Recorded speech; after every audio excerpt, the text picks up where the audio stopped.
నరసింహస్వామి శివుడితో ఎందుకు యుద్ధం చేశాడు? హిరణ్యకశిపుణ్ణి సంహరించిన తర్వాత ప్రహ్లాదుడు ఎంత ప్రయత్నించినా ఉగ్ర రూపంలో ఉన్న నరసింహస్వామి శాంతించలేదు. నరసింహుడి గర్జనలకు భయపడి దేవతలు శివుడి సహాయం కోరారు. శివుడు వీరభద్రుడి అవతారం ఎత్తి నరసింహుణ్ణి శాంతింపజేసే ప్రయత్నం చేశాడు. కానీ అది విఫలమవ్వడంతో శివుడు కాలభైరవ అవతారం ఎత్తాడు. అది కూడా విఫలమవ్వడంతో శివుడు శరభేశ్వరుడిగా అవతారం ఎత్తాడు.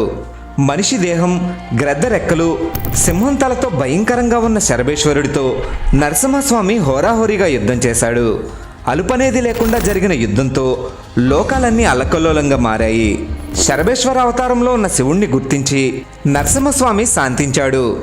శివాష్టకంతో శరభేశ్వరుణ్ణి శాంతింపచేసి నరసింహస్వామి శివుడిలో ఐక్యమైపోయాడు. అందుకే శివుడు శ్రీ మహావిష్ణువు వేరు కాదంటారు. కంటెంట్ నచ్చితే లైక్ చేసి ఛానల్ని సబ్స్క్రైబ్ చేయండి. ఓం నమః శివాయ.